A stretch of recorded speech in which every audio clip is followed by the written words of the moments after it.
National Park Service Arrowhead logo, Glacier National Park. Glacier National Park Conservancy logo, a special thanks to our funding partners. Treyace Yellow Owl, Native America Speaks, Two Medicine Campground, July 31st, 2019. A park ranger addresses an off-screen audience standing next to Treyace Yellow Owl in a clearing surrounded by trees. Treyace leans against a table as the ranger speaks. And I'd like to welcome you to the 35th year of the Native America Speaks program. This is the longest running Indigenous speaker series in the National Park Service system. So we're very thankful to be able to put it on. This program, as well as other critical programs like it, wouldn't be possible without your donations to Glacier Park Conservancy.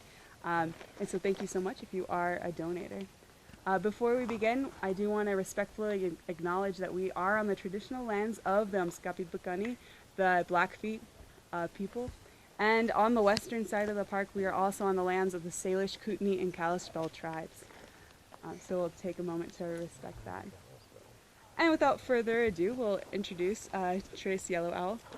Treyace smiles and waves at the audience as the ranger introduces her. She is an enrolled Blackfeet member of the Blackfeet tribe. She was born and raised in Browning, and from the age of 5, she attended a Blackfeet language immersion program.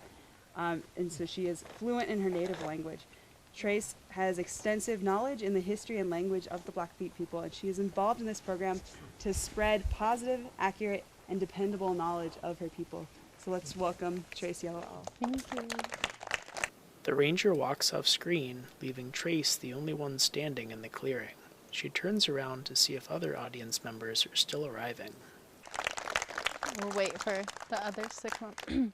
Thank you for that, and thank you guys all for coming. This is awesome. I get to be a part of the program. This is my first summer doing it. Just to start off, we'll wait a little bit. Treyace turns around and notices other audience members still arriving, so she pauses before speaking again. After the audience members find their seats, Treyace begins to pace back and forth in the clearing, speaking, while the camera remains static for the duration of the video. No, okay. Ketsumatsu no poa anoxisiko. Nistona kokakega katusi. Nixasana kinapupita kinena anasta okioana. Nimduhto bastansi tsata ki natukiokasi. Nisomskapipikana ki apatsotpikania ki akena ki. Hello everybody. I welcome you all here. I hope everybody's having a good evening. My name is Treyace Yellow Owl. My Blackfoot name is Many Stars. It was given to me by my grandfather when I was 8 or 9. I was born and raised here in Browning, Montana. I grew up on the Cutbank Creek and the Two Medicine River. Not way up here, I grew up on the flats. I'm a prairie girl. I'm an enrolled member of our Southern Piegan tribe, but I am a descendant of the Northern Piegan and the Bloods in Canada. So just to start off with that, you are on the Southern Piegan Reservation. This is Amskapipikani. We are part of a confederate tribe. We have 3 sister bands in the north. We have the Akenekoans, the Bloods, the Abatsotpikani, the Northern Piegan, and the Siksika, the Blackfoots. Long story short, when the U.S.-Canadian government solidified the U.S. border, we got stuck down here. Our comrades, our sisters and brothers were stuck up there. A little fun fact with the border, it was my people who actually were the reason why the border was solidified. When we were starting to be pushed onto reservations, when we were starting to be confined, we were still raiding. We would raid ranchers and farmers and raid cows at the time. Audience members continue to arrive as Treyace continues speaking. We were they were starting to make us dependent on commodities, but commodities weren't too good. And so our people, if they were getting chased by the cavalry here, we noticed that the medicine line, the border, was something that kept the cavalry down here. So if we got in trouble down here in America, we just zipped it to Canada, and if the Mounties were chasing us, we zipped it to America. So the U.S. Canadian governments were like, what are we going to do? These Blackfeet are tromping all over our country. So they solidified it. I don't know exactly what year, but I know we were stuck down here and our sister tribes were up there. So just to start off with some history, my reservation, the Blackfoot Reservation, this is the treaty product of the Lame Bull Treaty of 1855. Lame Bull was a Blackfoot chief. My reservation borders are creeks. So we have the mountains, we have the peak to peak to peak, they say, is how our reservation ends to the west. We go all the way down to the south, you hit Birch Creek, come to the east, and you're gonna hit Cupbank Creek, and then to the north, the border is where my reservation ends. Our reservation is one of the oldest treaty reservations in Montana, and they also say that the Lame Bull Treaty is actually the treaty that paved the way for other treaty reservations. There are 3 treaty reservations in Montana, us of course, the Crow tribe, and the Salish Kootenai Kalispel. Rocky Boy, Fort Peck, Fort Belknap, those are executive orders or statute orders or congressional statute orders, meaning that they had to go all the way to Congress, they had to go to Helena, they had to basically prove that that was their land and they deserved it. My reservation, my people actually fought for this land. Our treaty was the first treaty signed, and when they signed it, there were pictographs. That's how old our treaty was, that's how old my people, that's how long my people have been on a reservation. Let's see, so we are in Upper Two Medicine area. Natyokyokkasi, Two Medicine, this place, the river and the 2 lakes are very important to my people. Two Medicine got its name from 2 medicine lodges that were down on the river. The story that I was told was my people were either sick or dying. It was a harsh winter, something happened, and we were low on morale. It was a really hard time, and we were going south, and we come up on the river, and there was medicine lodges, 2 medicine painted lodges. Whoever those holy people were that were there helped us, and we named Two Medicine. Let's see what else. Treyace turns around and notices more audience members arriving. She waves at them and then continues to speak as they pass in front of the camera, out of screen, to sit down. Hello. It's okay. So, again, with my people, with my culture, our language is an Algonquin language, meaning it is one of the oldest living languages in America and the world. We have been here. I have heard of archaeological sites predating us 10,000 years, but we do actually have one here on our reservation. They're digging deeper, and they got to 15,000 years, and they're still finding our boiling pots 10,000 years down. So the people, the ongoing question is, did we walk the Bering Strait? I can tell you we never.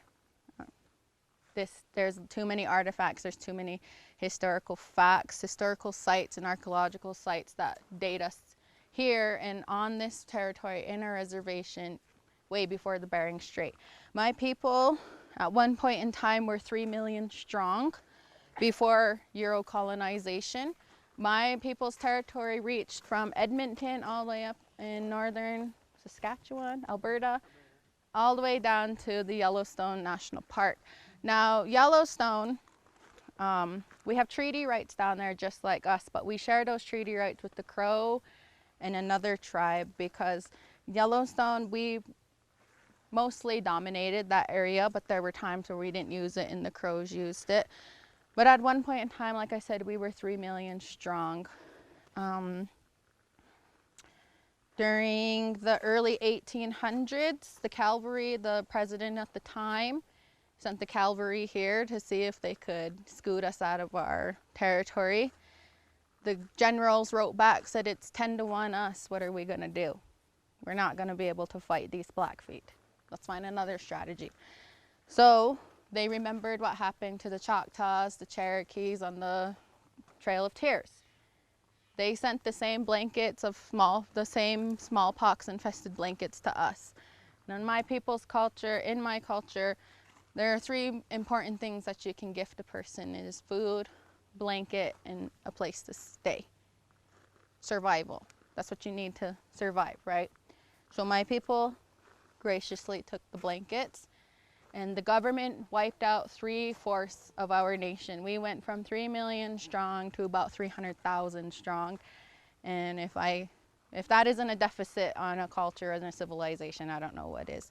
So we were 300,000 strong. Over time, neocolonization took part, and we are on the 4 reservations. Up there they call them reserves, down here they're reservations. We are on the 4 reserves that we are today. We are still a proud, strong, and resilient confederacy. We still have ties. I have tons of family up north. People have tons of family down here. We are still completely resilient. I actually have family here. You see that cute little Indian boy right there? He's been in my hair all day. So there's our history. Our people have been here since 1885. Our reservation, our original reservation, actually went from the Rocky Mountain front all the way down around Shodo and came back up around Shelby. Sadly enough, something happened in Shodo with 3 priests and a couple Blackfeet young girls. Very bad things happened, and inevitably 3 priests were killed and our people got moved farther. So there are a lot of historical facts. There are a lot of history that went into keeping us here. But this place right here, we fought. My ancestors fought tooth and nail to keep us here. And my people, the Nitsitapi, we called ourselves the real people. We were perfect beings at one point in time. The hierarchy of needs is based off of the Blackfoot people. Abraham Maslow stayed with the Abatsot Pikani, the northern pagan in Brockett, for 2 years before he came out with the hierarchy of needs. So my people, we strongly protected this area, especially the mountains. A lot of the Glacier National Park trails that you guys will be taking, hiking trails, those were actually Vision Quest trails.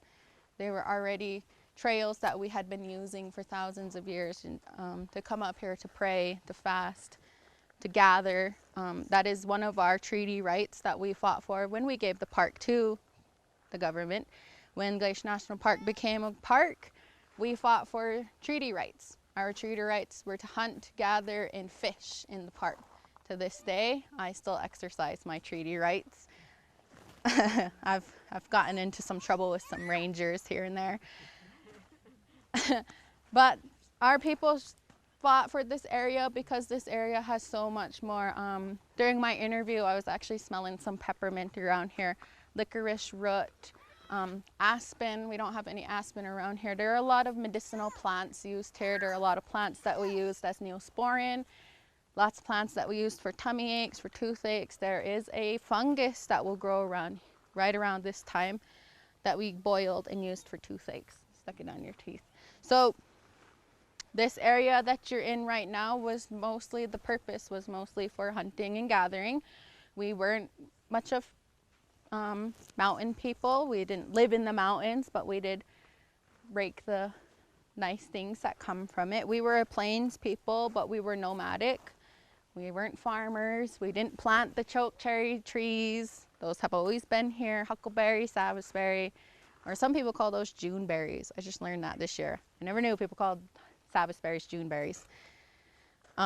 We were nomadic. We traveled near and far. We rotated our camping grounds. We rotated our territory, and we were fire starters.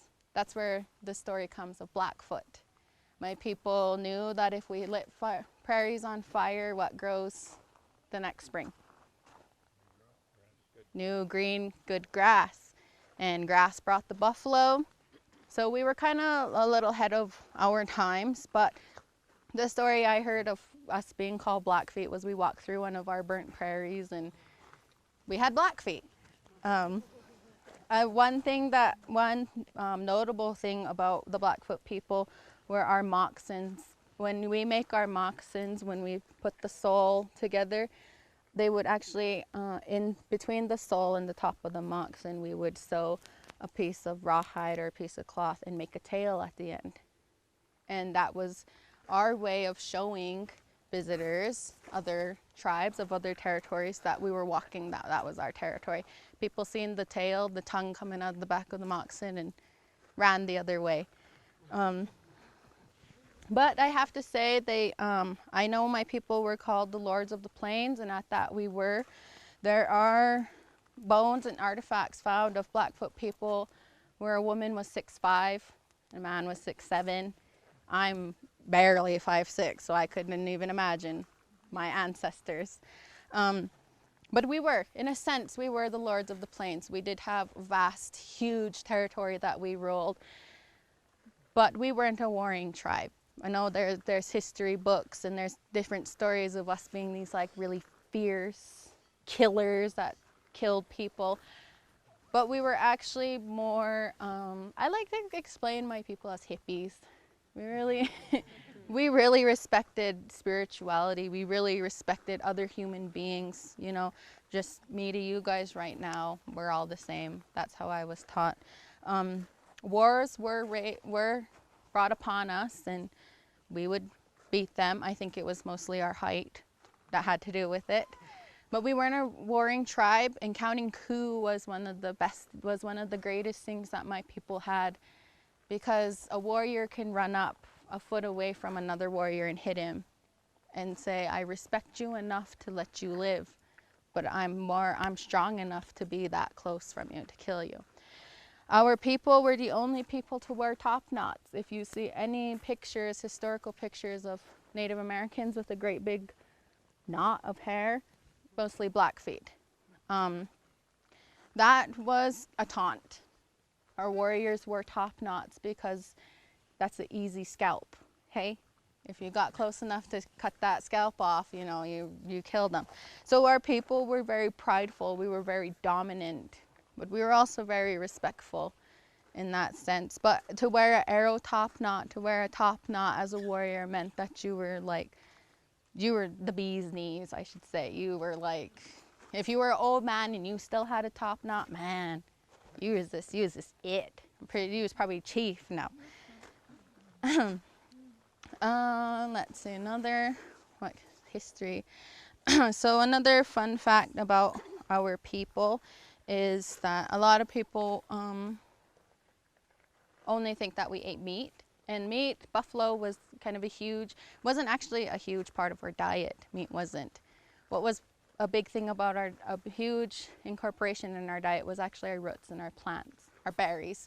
We were preservationists. We knew how to preserve meat. We knew that kidney fat preserved crushed up choke cherries. I've had choke cherry pies before. They're pretty good. Dry meat wasn't a huge thing. Dry meat soup was something that we ate in the winter time. My people were constantly moving. Come this time of year, way back when, we would be gathering. The women would be out getting as many medicinal roots and plants, as many berries, as many anything, so that we had because we had really long winters. I mean, just last year, Browning was in a state of emergency, and that was only because of 20-foot drifts. Could you imagine the winters 100 years ago?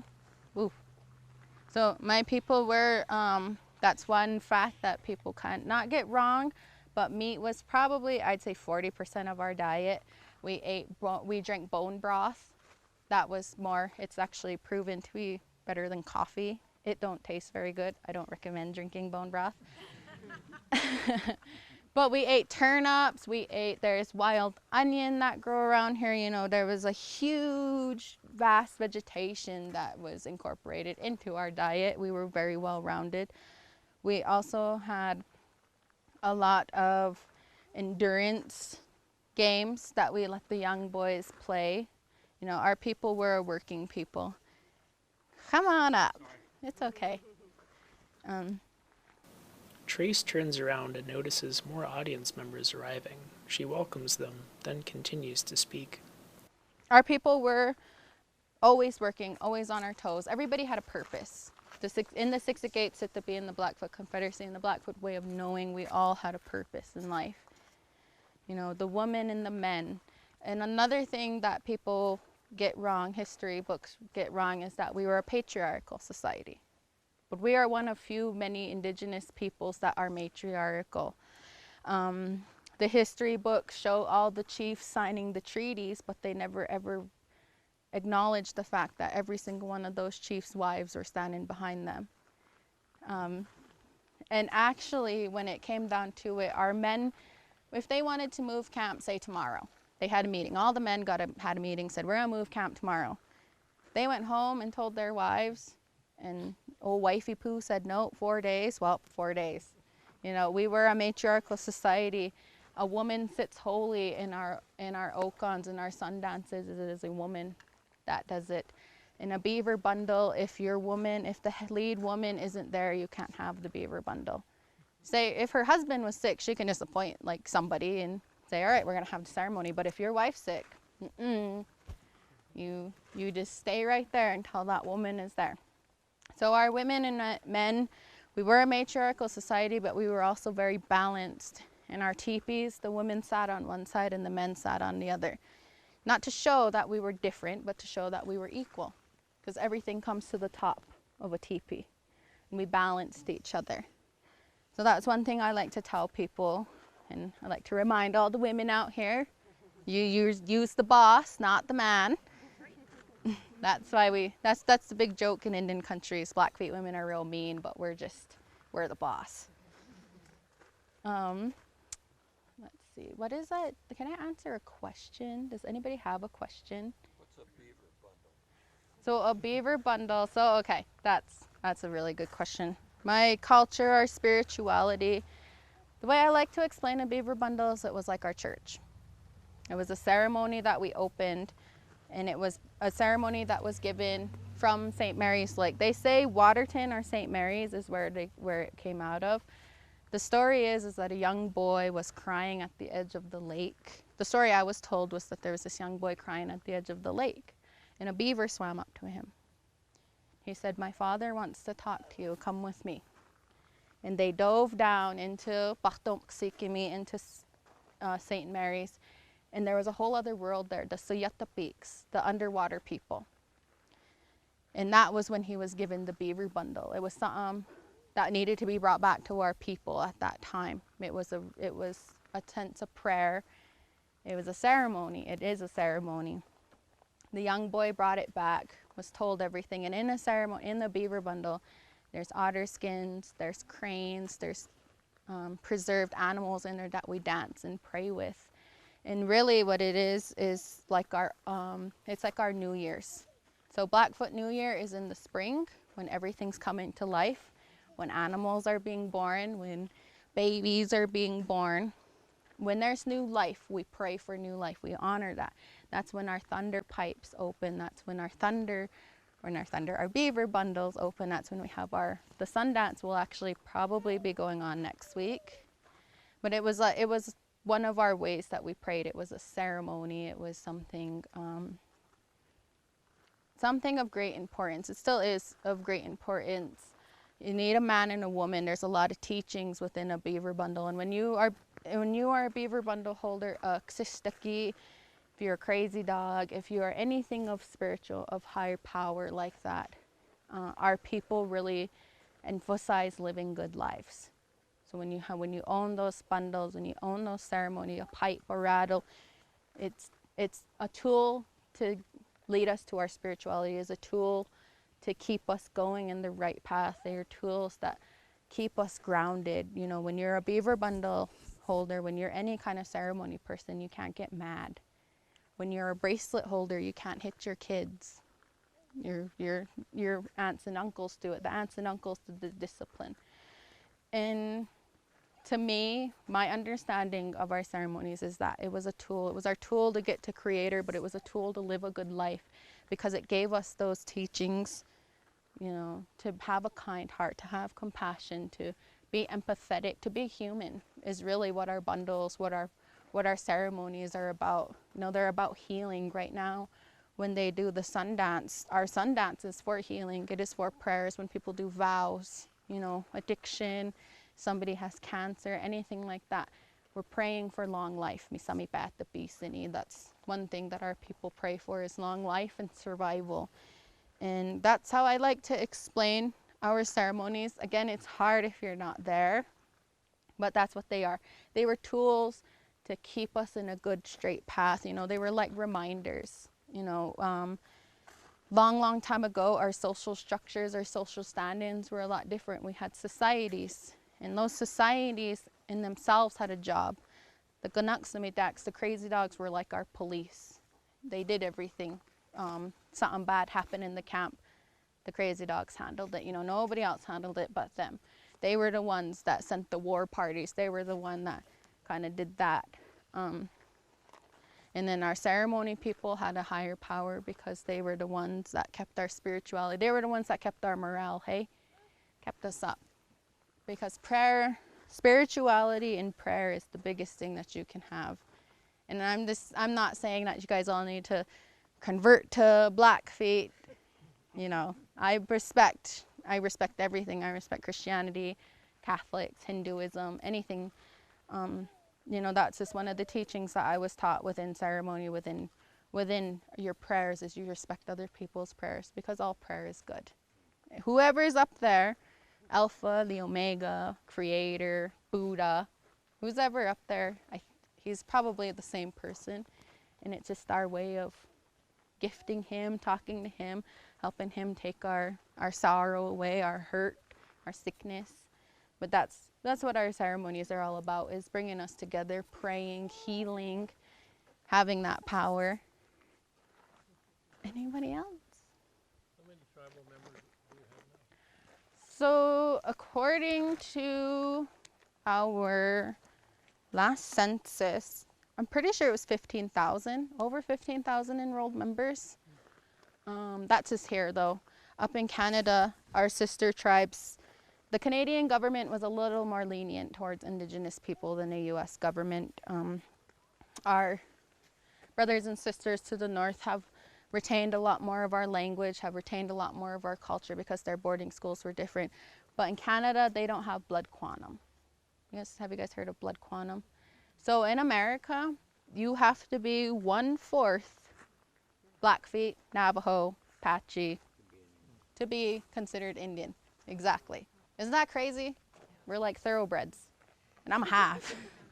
I'm a little under a half, guys. But so up down here they incorporated blood quantums, and I think if we didn't have blood quantum and we counted our descendants, they're actually the guys that are little under a quarter Blackfeet. If we counted them, we probably be about 25,000, 20 to 25,000 strong. But sadly, old U.S. government has us breeding like we're cats and dogs. So that's another history note I'd bring to light. Our government put us through boarding schools. Yes, boarding schools were real. Yes, Carlisle, Chamawa, all of those things were real. The terrible monstrosities that happened to our people were real. I don't like to dwell on them though, and I don't want you guys to dwell on them because, hey, I'm here. I'm a Blackfoot woman and I'm standing in front of you guys. I have my aunt, my cousin, my sister, my little babies right there. They're Blackfeet and they're here. But the U.S. government was pretty terrifying. They were between a whole 100 span from the early 1900s to now. There was a huge chain of historical trauma that happened. You see the town of Browning, it's not very pretty to look at, is it? It's not. We do have poverty, we do have drugs and alcohol addictions. We do have everything and anything that any other city in America has. Ours is just a little more dominant and prominent because we're a smaller community. But the deficit that my people are in right now is the result of neo-colonialism. The neo-colonial state that my people and other people, not just Blackfeets, that other people around Indian country, it's not good. We didn't eat milk, we didn't eat sugar, we didn't have salt, we didn't have pepper. We have a lot of health problems, a lot of diabetes. And it's because only within 100 years were we introduced to sugar. Only within 100 years were we introduced to alcohol, to milk. We have a lot of people that are lactose intolerant. Native people are lactose intolerant because ancestrally in our DNA, we never drank milk. We never had cows. You drank from your mom, and then that was it. So How many of you can speak your indigenous language? right now, down here on the Southern Piegan Reservation, there is probably, I want to be lenient and say 50 to 80 fluent speakers. In 1975. Okay, so in the late 70s to early 80s, Dr. Daryl Robes Kipp, Dr. Dorothy Stillsmokin, and Thomas Redman Little Plume actually conducted a survey. And back then, it was terrifying. They did a reservation-wide survey, and they seen at that time, people 55 plus could speak your language. They're fluent. They could sit there and talk. 50 to 55, they could understand, they could talk, not so much. 40 to 50, a few words here and there, and 35 down, nothing. Nobody could speak our language. And so in 1991, the first immersion school, Moxon Flat, was built. Daryl Kipp, Dorothy Stillsmokin, and Redman Little Plume were the founders of it. And they actually based our immersion school off of the indigenous schools in Hawaii. Hawaii was having the same problem back in the early 60s. They noticed nobody was speaking Hawaiian. But what they found out was when they sent their kids to grandma's house, the kids came back talking Hawaiian. And it was because grandma, you know, obviously wasn't going to talk English if she didn't know English, so she spoke Hawaiian. So Daryl Kipp and them went to Hawaii, and in the early 80s, the Hawaiians had their immersion schools, but they called them grandma houses. That's what they were called, grandma houses. So Daryl Kipp and Redman and Dorothy come together, and they said, all right, well, we can do that. There's 100 fluent elders on this reservation right now, over 100, we can get them to come in. And at that time, Moxon Flat only took about 10, 15 kindergartners. And boy, did it blow up. Those kids were speaking the language, the elders, the morale in our elders boosted, you know, and they were like, oh, okay, all right, this works. So in 1995, Cutswood School, the school that I went to, was built. And they can only take about 30 kids now, but that's still a huge thing. And same basic principle, my elementary school years, my middle school years, I was taught by elders, all kinds of elders from all over the place. And all they did was talk. In our school, once you step foot in that school, we had to speak Blackfeet, which was really awesome. I'm very honored, blessed, and happy that I went to the school. But from the early 80s to now, how many of them elders are dead now? You know, how many of those people have lost it? Like I said, the neo-colonial state that we're in, it's not good, because boarding schools, there was this gap between the grandparents that went to boarding school and their kids. Because what happened in boarding school was terrible. We were beaten. We were told, you're a heathen, speak English. Your language means nothing. So it caused a great big ripple effect. Caused our elders to say, like, they were just like, nope, I'm not teaching my kids, because if my kids talk Blackfeet, they're going to go to that school. And it was tough. I remember my mom telling a story. My older sister went to Cutswood School, and my mom's dad, my grandpa John Dean, his father was still alive, John DeRouche. And John DeRouche, my mom's grandparents, could speak Blackfeet, my great-grandparents. My grandpa John Dean told my mom to take my sister out of the school. There's no need for it, it's dead. That's what he said. He told my mom, take her out of that school, she don't need to go. The language is dead, we're in white man's world. My grandpa John, my great-grandpa, was sitting there and heard what John Dean said, and John Dean said, tell her, Dad, tell her, take her out of that school, she don't need to go. And John DeRouche, my grandpa, sat there and thought for a long time, and then he finally spoke up and he said, no. He said, I was wrong for not teaching you. He said, my girl, you keep your daughter in that school. And when I was 1 or 2 at the time, and he said, when she gets older, you put her in that school. He said, I'm really sorry that I didn't teach my children the language, because it's not dead. It was never going to die, but I had a hand in not keeping it alive. And so that story had stuck with me. and I've just learned my language. But again, there is that generation between my mom's parents and their parents where it wasn't cool to be Native. It wasn't cool to be Indian. It wasn't cool to be Blackfeet. And that generation is the generation that lost our language and culture. And right now, my people are in a preservation state where we are fighting tooth and nail to keep our language alive, to keep our culture alive, to keep our religion alive. Right now in Canada, there's not an act down here, but there is the oh, it just slipped my mind. It's not it's basically a relocation act, and I can't remember what it's called right now. But what the Canadian government is doing right now is they're going through all their museums and the artifacts that are Indigenous, that were from Indigenous communities, Indigenous people, they're giving them back. So with that, what is it called? That, yep, there we go. Him. What is it? NAGPRA. With that act, we are getting more of our bundles back with more of our ceremonies, because at one point in time, there was another point in time during colonialism where there was what my grandpa Gilbert said was crooked people that were stealing bundles, that were stealing artifacts from elders, from holy people, and selling them. So they'd bring them to the museums, sell them, and that was it. That was done. We have bundles. There are trace bundles. There are artifacts that are in Germany right now. And I've heard stories from Germans, from the security guards, that say when they walk down those halls, they can hear crying, they can hear songs, they can hear a different language being spoke. And that's most likely those things wanting to come home. So hopefully with the Canadian government and all their strides and all their positive things that they're doing now, I really hope that our government starts to do that, because right now we're in this gray area where we can get our artifacts back, but the government makes it really hard. So we have to prove that they were ours. We have to prove that somewhere within 100 years it belonged to me. Well, how am I gonna prove that oral history?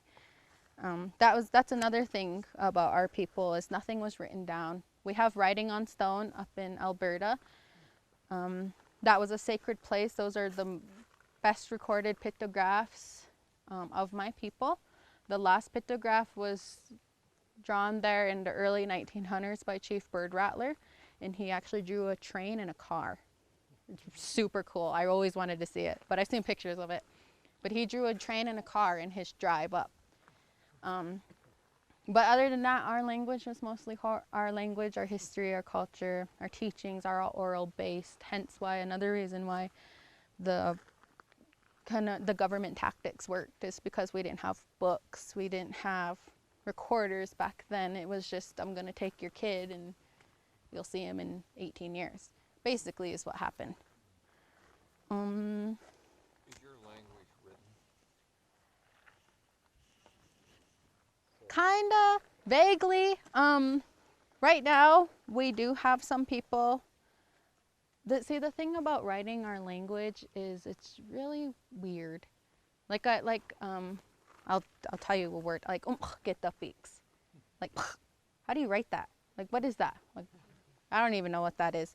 And then there's also the generational issues of elders trying to keep it oral. You know, my generation, I would love for it to be written down. I think it'd be easier for me to remember it.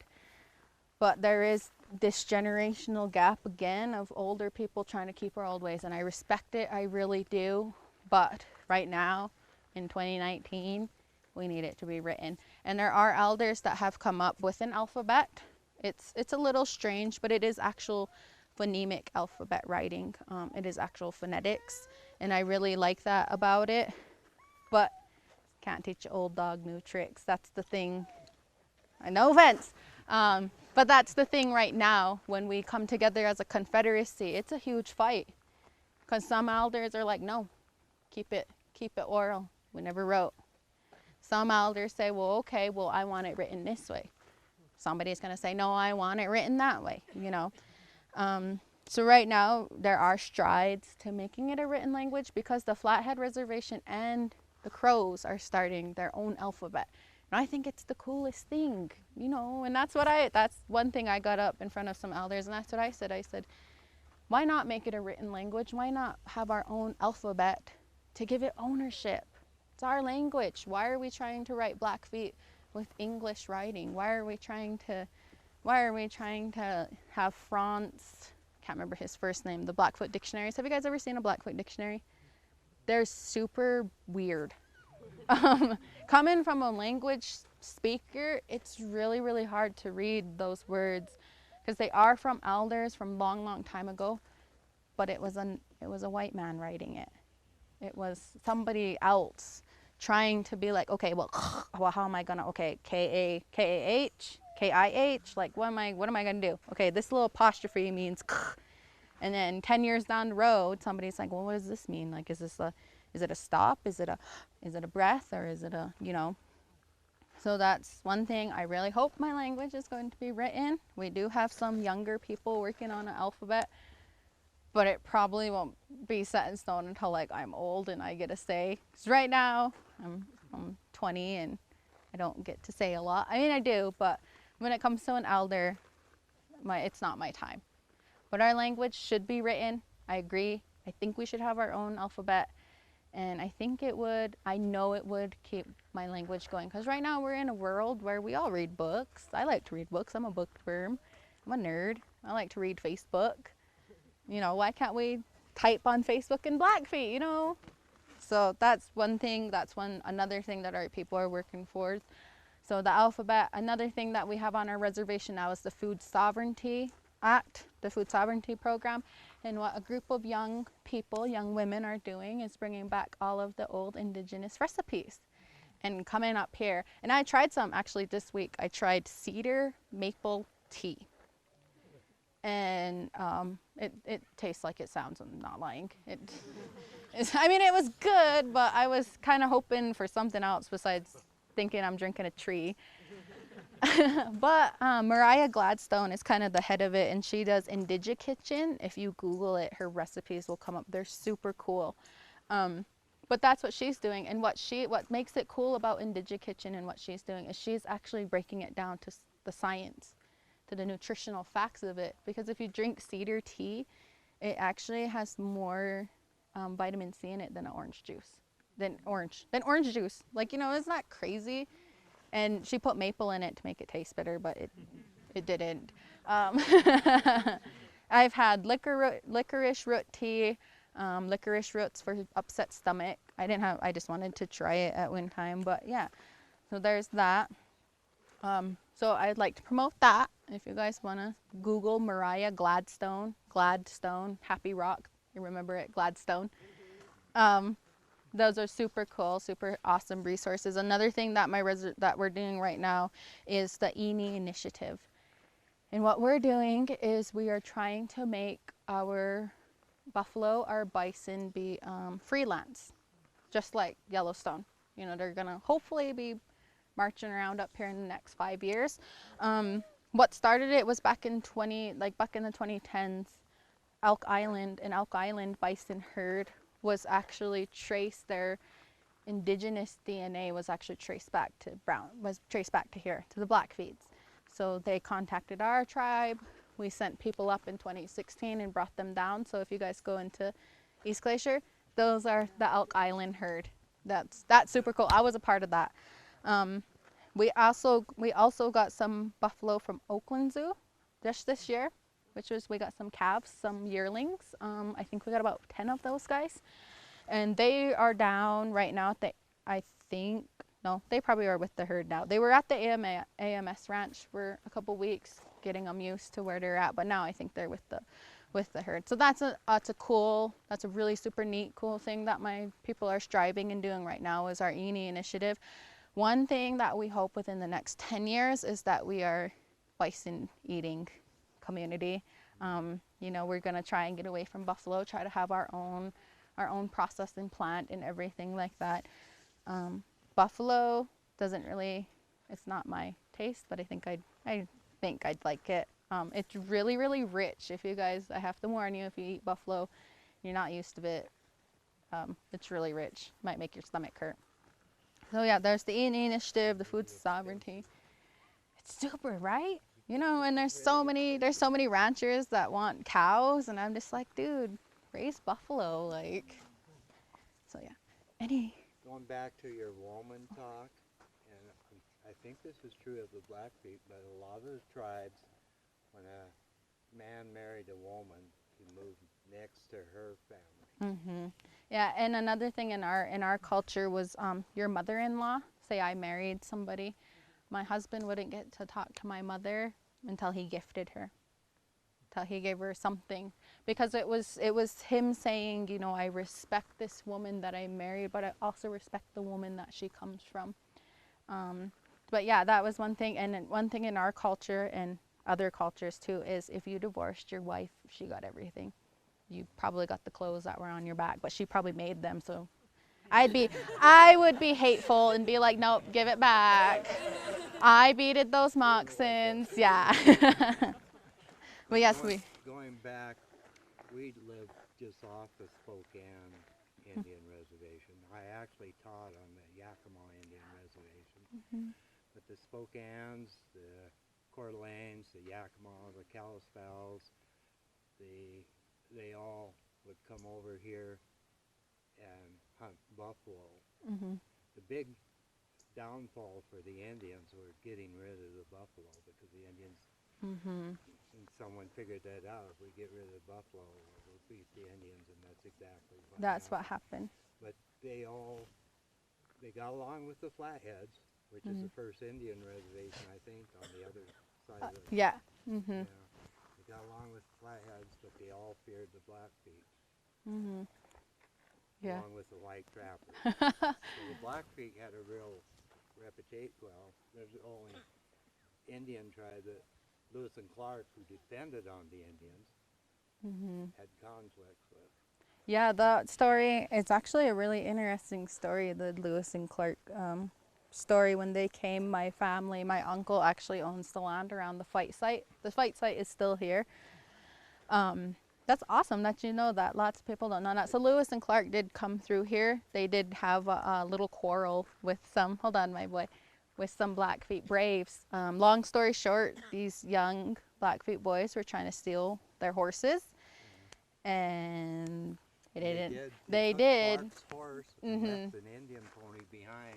The Indian pony was better than his horse. Yeah. They ended up getting our horses, but a quarrel broke out. 3 of our braves were killed, and at that time braves were 13, 14 years old. They were young boys, and in my opinion probably like, oh, let's steal these guys' horses and we're gonna get back and we're gonna be chiefs. You know, there's so many different things that probably went through those young boys' mind. So what had happened was 3 of the 4 were killed, and the 4th one made it back. Like, he ran day and night, and our people actually sent out a war party of 80 head. And they were like right on Lewis and Clark's tail. Like, the only thing that saved them was they made it to the Flathead side. And we were just like, all right, fine, whatever, you know, just don't come back. And I don't think they did. I'm pretty sure they snuck through or went way down south. Matter of fact, they went back with a warning that you don't go in the Blackfoot territory. Yeah, it's crazy. It was super nuts. Blackfoot, by the way, were involved in Custer's last stand.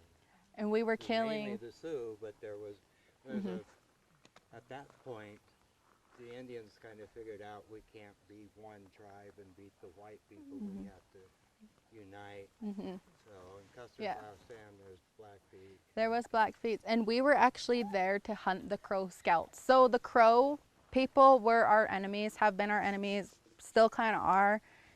I tiptoe around Billings. No, I jokes. But the story of Custer's last stand. So Custer had these Crow Scouts, right? That's how come he could outsmart the Northern Cheyenne, the Crow, or the Sioux, and all the other. He had these Crows working for him, these Indians, you know. My people didn't like that. They were just like, geez, you traitors, we're gonna stick it to you. So during Custer's last stand, we were actually there to kill the Crows, but they were in the crow's nest where they were sitting, and they had one of their scouts seen us come in, and they hightailed it, like just left.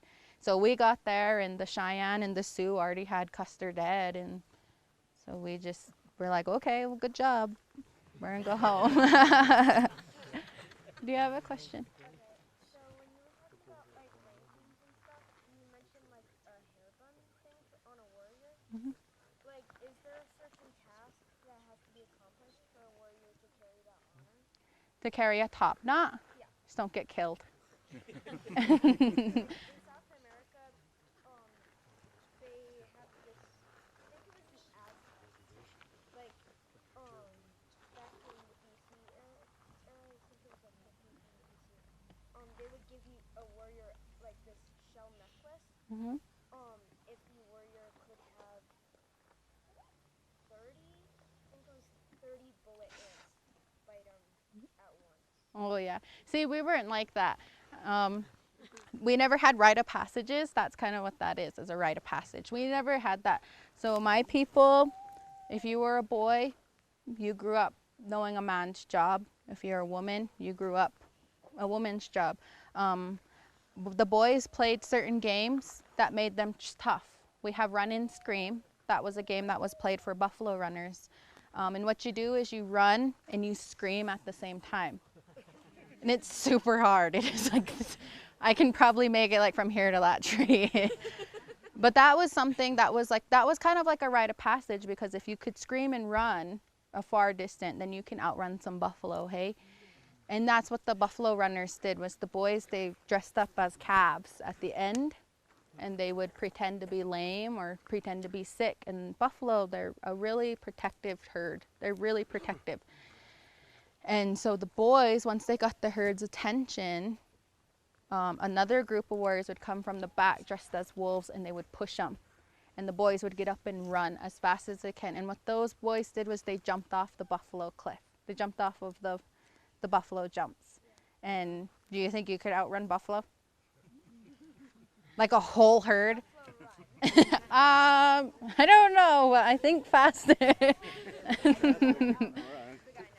Yeah, as long as you, that's a good point. You outrun the guy next to you, you're fine. But we also played hoop and arrow, which was it was almost a gambling game, but the boys would play it, and two boys would be at one end, and they'd throw hoops, and you'd shoot arrows through them. That's a fun, super fun game, but what does it teach you? It teaches you accuracy. So we never had rites of passages. It was just survival. Like I said, the men before war, they'd put the top knots in and they would paint their faces, you know. I think that's another reason why we were really scary people, is we were smart in that aspect of intimidation. That was my people's biggest thing was intimidation. And where we get our straight up war bonnets from is actually a war. The straight up bonnets, they're war bonnets, because there was a tribe, there was a band of Blackfeet. It's a small band southeast of us right now, and one of the scouts caught wind of some Sioux coming up. They were gonna, like, the Sioux were probably like 3 to 1 our men, and we knew we were gonna get mucked out, like these Sioux were coming to kill us.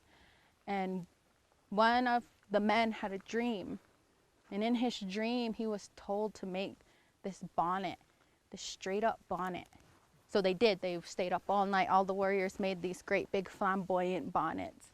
And the story I was told was we stood up on a ridge and we waited for the Sioux. But like I said, we were 6'7", 6'8", and that bonnet probably adds, what, another 2 feet? So if you were the Sioux rolling up on this ridge and you seen these great big huge beings standing there, I think you would think twice, because they did. That's the only war. That was the only battle recorded from our people that there was 0 casualties, because the Sioux just stopped and were like, well, nope, we're gonna go back, sorry, you know. But that's where the bonnets came from. The war bonnets were actually made so we can scare you, because that's like being a 10-foot tall being, you know. That's basically like, they were probably just like, oh my God, what are these people, you know, especially if you're on a ridge, you can't see your face, you know. They were probably just like, oh, nope, we're gone. But yeah, but one thing I have to tell you is when we went to war, our warriors tied themselves to trees. Why do you think we did that? So the tree wouldn't get away, guys. No, so we wouldn't run away. And you either died or you survived not long enough so you can get yourself out of there. And there are stories where there were boys that cut themselves loose and took off. And when the battle was over, they were reprimanded. They were punished hard too for doing that, because that's cowardly, you know. Stand and fight for your people. But yeah, there's no rite of passages. I think the only rite of passage thing that is a rite of passage would be a vision quest. But really, that was all prayer. You gotta understand, back then, we were very pure people. Everybody was pure thousands of years ago. And I've heard stories of elders saying that our medicine men could bring back people that were dead, that we could talk to things, that we could see spirits, you know, and I firmly believe that. I do. I've seen things that's not of this world. I can tell you I've prayed in ceremonies. Indians had some sort of spiritual connection. Like Crazy Horse had the dream that white men couldn't kill him, but it'd be one of his own kind that did. That did. Mm-hmm. And Red Cloud had a similar dream. And Geronimo made and his it come people true, disappear. I can't think of an Indian chief, but he was 6'4" or 6'5", had a dream that if a vision that if he ever, and a very fierce warrior, that if he ever ate anything before battle that was from the white man, that he'd be killed. And one of the squaws in the tribe fed him either, I think, out of a pot that was, you know, Oh, white. probably, yeah. So he didn't want to fight, but the Indians needed him, so he finally gave in and he was killed. Yep. And so you know, these visions had something. they are important. I know one story that my people were told was one of our chiefs, he had this dream 4 nights in a row, and it was a buffalo. And it kept killing him. It just run and kill him in his dream. And the 4th night, he could stand him off. He could stop that buffalo, and he said, "How come you're killing me? What's going on?" And so the buffalo said, "Something's gonna come that's gonna help you hunt my people. We don't need buffalo jumps anymore." Because buffalo jumps, we were kind of really good at only herding off as much as we wanted. But you know, again, if you have 200 buffalo running one way, it's pretty hard to get them to stop. And so what had happened was we got the gun. Our chief dreamt of the gun. And that buffalo told him, "You're going to have something that's going to help you. You know, only pick what you need. It's going to be more efficient." And we got the gun and the horse. And then we inevitably stopped using buffalo jumps in our pishkins, because it was easier to be like, okay, we're going to shoot these 10 buffalo and that's it, you know. But yeah, vision quests were a huge thing. Like I said, all the trails that you'll take were most likely made by my people, and were most likely made by men. There are stories of women going on vision quests and fasting, but it was mostly men. It was the warriors seeking guidance, seeking something. But other than that, yeah, if you wore a top knot, it was a taunt. It was, okay, come on, get close enough to me. And I'm pretty sure they probably were like in front of like their enemies' faces, like, come on, and then killed them. You know, if you're this close to my face, I can probably get you before you can get me. Is there any other question? Yeah. Oh. What's the story of Napi? Do you know that story? Napi? Yeah. Which one? There's so many. Okay, so. Was he the sort of the old man of the tribe? So from 10,000 years ago? He What's the was, what I was told in my interpretation of Napi was, okay, so we have creator, right? We have Istapatpio. We have Apistatuki, the giver and creator of life. They're different from Napi. They made Napi. And he is this old, like, spunky old man who liked to lie and play tricks. Well, he made everything. Napi went out in the world and made everything. Made the animals, and when he got bored of the animals, he made us.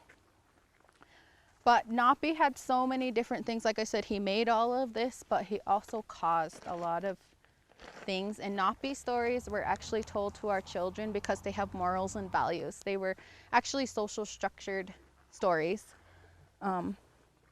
But he was the one that flipped the mountains. If you know, a fun fact about the Rocky Mountains is they're completely different from any mountain range in the world. For some reason, our peaks age differently. And there is a story that the mountains were gambling with Napi, and they cheated him. So he flipped them over. But what other place in the world has peaks that are younger, are older than the bottom? You know, it's weird. There's also stories of Napi and the bullberries. Long story short, he's seen these bullberries in the water. He kept trying to get them, and then he almost drowned. So when he was laying on the bank, he saw the bullberries, you know, above him, and he beat them with a stick. But bullberries have thorns on them. So that's how we get them. We would put rawhide under there and beat them, and they'd fall down. So Napi was like Jesus, but not. I mean, it's hard to explain. He was an old trickster man, though. Napi. There's so many stories of Napi. Like he was a being, not of us. He wasn't human. He had magic. He had power, but he was somebody that went out in the world and did crazy things, and then got in trouble. And then we were like, okay, well, don't do what Napi did, because you're gonna drown.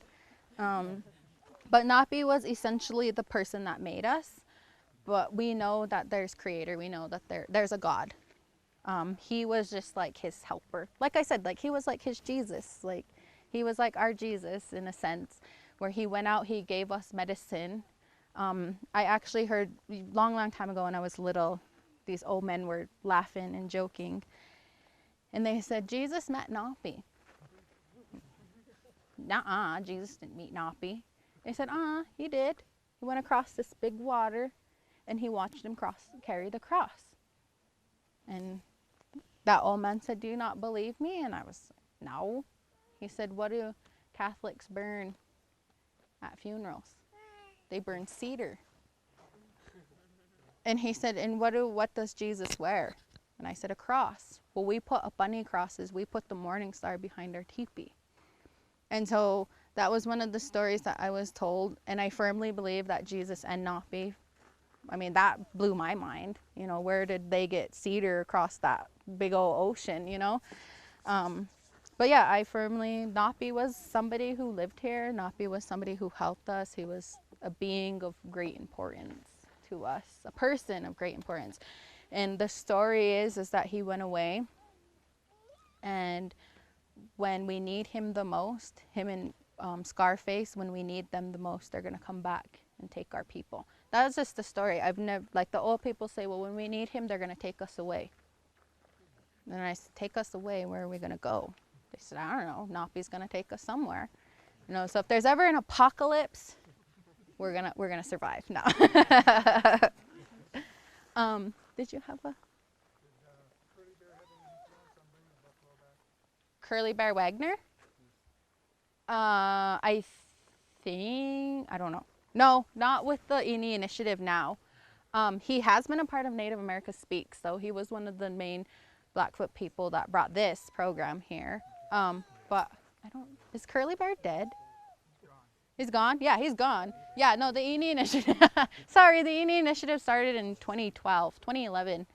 But I don't think he had a hand in it. Urban Carlson, Terry Dahl does it now. She's kind of the head coordinator of it. Urban Carlson, Earl O'Person, there's 5 other men that I can't think of right now, but they were all a part of it. Because really it was the Elk Island National Park that contacted like probably like a secretary at the tribal office and was like, hey, we have these buffalo.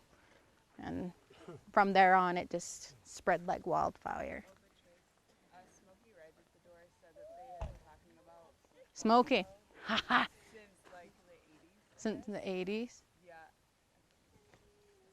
Most likely. Yeah, but this is, but of course, Yeah. The INI initiative is way different. Treyace walks off of screen, picks up a baby, and then holding the baby, returns to the clearing. if you have more questions, you can talk to Treyace after this program. Oh. But thank you so much. As the off-screen ranger addresses the audience, Treyace picks up her cell phone from the table, notes the time, and then faces the audience. Oops, it's 9 o'clock, sorry.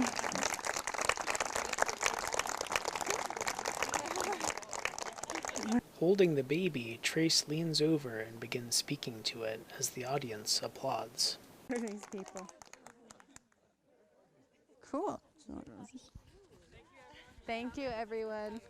Treyace begins to take off her microphone and the screen fades to black. Credits are shown. Presented by Treyace Yellow Owl, Jordan Steele. Filmed and edited by Alexander Stilson. Glacier National Park Conservancy logo, a special thanks to our funding partners. National Park Service Arrowhead logo, Glacier National Park.